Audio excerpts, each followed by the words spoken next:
Hello, this is Matt on the Moon Lambo channel, and this is a David Schwartz related video, almost entirely here. David Schwartz, of course, is Ripple's CTO and co-creator of the XRP Ledger, and he's hinting about the future. He put out this blog yesterday. It's part of Ripple's Insight series on their official website here, and it's titled Amendments, Ensuring Sensible Evolution of the XRP Ledger. Sensible evolution, I like that. So, we're going to get into this, but before we go any further, if you would please ever so delicately tap that like button, and if you are a fan of Ripple and XRP and David Schwartz, because he's an awesome dude, seems like a really nice guy, and he's a super duper genius, go ahead and subscribe to the Moon Lambo channel, because why the hell not? What have you got to lose? Don't cost you nothing, damn it. Now, I want to give a shout out to Archie Bells here, who wrote the following on the Twitters. Excited to see what the future holds, and I'm willing to keep waiting it out. I've learned so much because of Moon Lambo and Kevin Cage. Well, thank you very much for tagging me. That's very kind of you to say, and I'm glad that I could help out. I don't pretend to know everything, but part of the fun of running this channel is, well, even before running the channel, I was already doing a ton of research for myself daily. I just like sharing what I learn, and I love learning from others as well. And there's so much to learn from everybody that's in the XRP community. We're all just trying to get to the heart of the matter. We're trying to get to the truth. So anyway, I just want to give a shout out to you real quick. I very genuinely appreciate the support. Take a look at this tweet put out by Real XRP Boy. It's a screen grab of something that Tone Vase wrote that David Schwartz responded to. And I wanted to read this before hopping into the blog that David Schwartz wrote the other day. This is fun. And so here's what Real XRP Boy wrote. If there's going to be anyone I'm going to listen to in this crypto space for perspective, it's going to be this guy.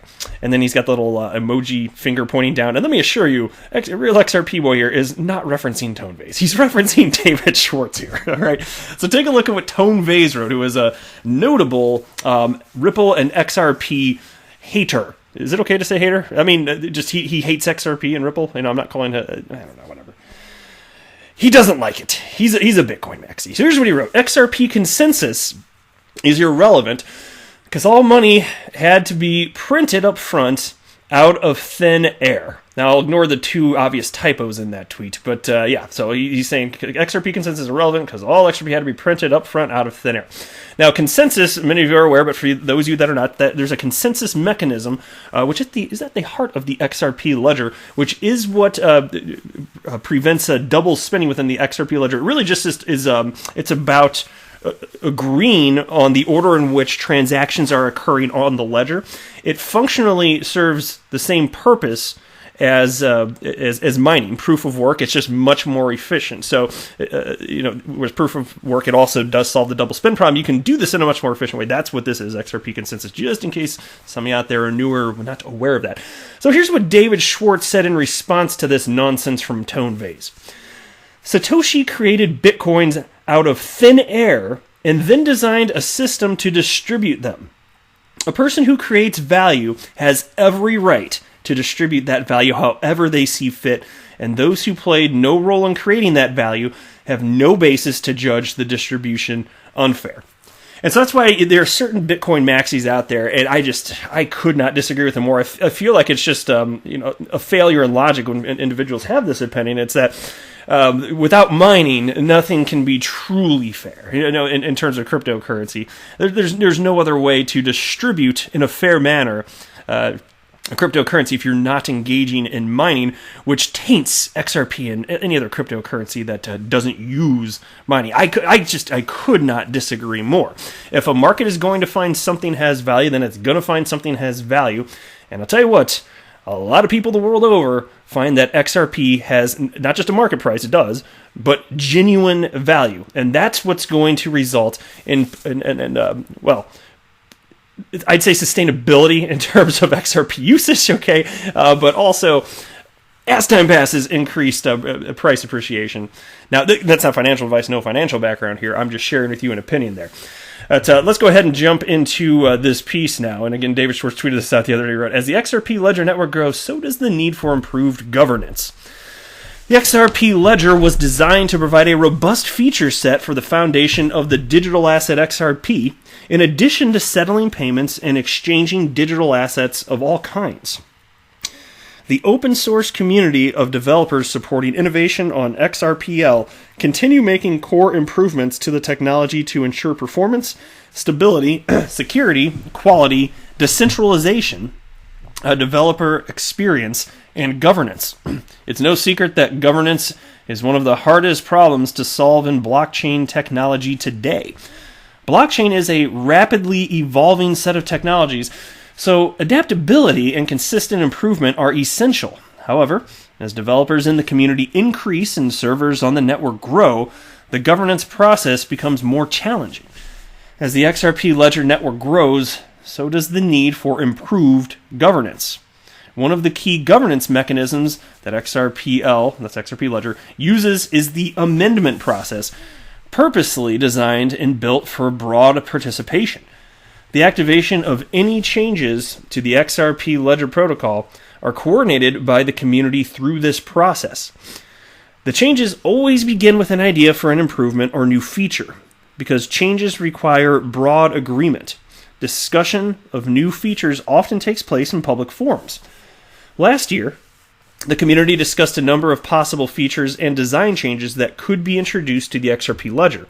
The next steps are converting ideas into a proposed implementation and generating a set of code changes. At this point, an amendment can be assigned to the feature. Those who support the feature can run versions of the XRP Ledger software. The amendment process itself is then able to be used by the community to coordinate enabling the feature. Validators that want the amendment to be activated on the network can indicate this. If 80% support is seen, validators will start a 2-week clock to enable the amendment. And so again, that 80% is rather critical right there. So it's a really high bar to have anything change. So if you wanted to hijack the XRP Ledger for nefarious intent, good luck.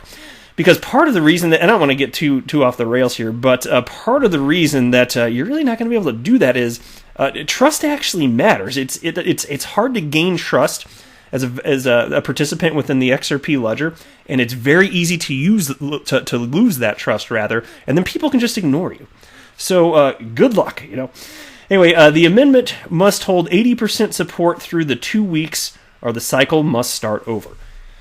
During these 2 weeks, the community has a chance to voice their opinions on the amendment. Validators can change their position and, in extreme cases, the community can even change which validators they are willing to listen to. Ripple's unique node list, which is the UNL, has continued to become more diverse and robust, with Ripple now running approximately 18% of the validators on the UNL. If the amendment is enabled, at the end of the 2-week process, participants who do not agree to the amendment will be unable to agree with validators that support it and will become amendment blocked, a security feature designed to protect applications that depend on XRP Ledger data.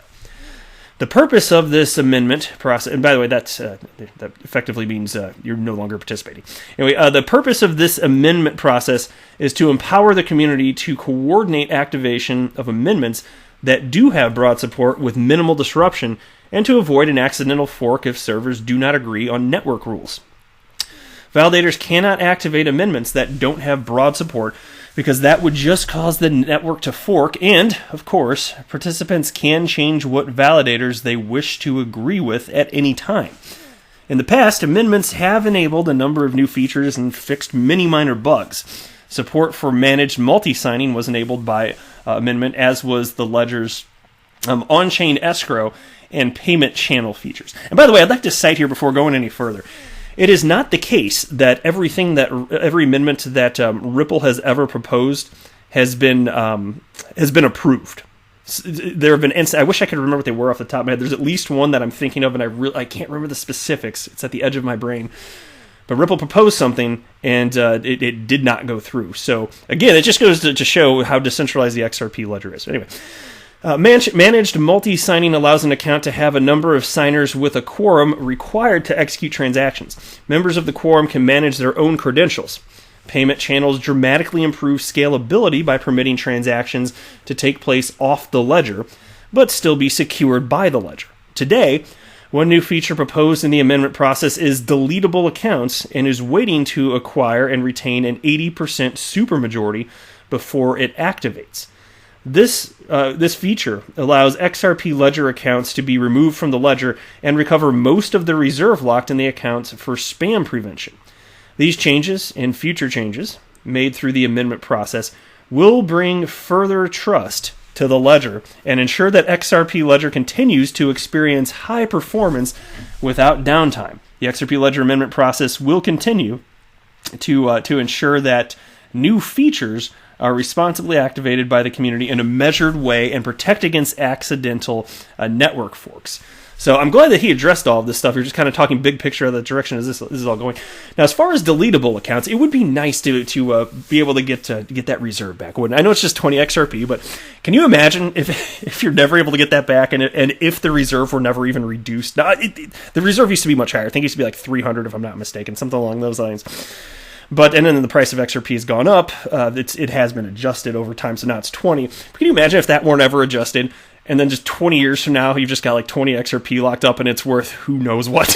I'd be like, please, allow me to get my reserve back. I would like that because it could be worth a lot by then. Who knows? But anyway, that's it for this video. Thank you very much for stopping by. I am not a financial advisor. Do not buy or sell anything because of anything that I say or write. That would be a very, very, very bad idea. Until next time, to the moon, Lambo!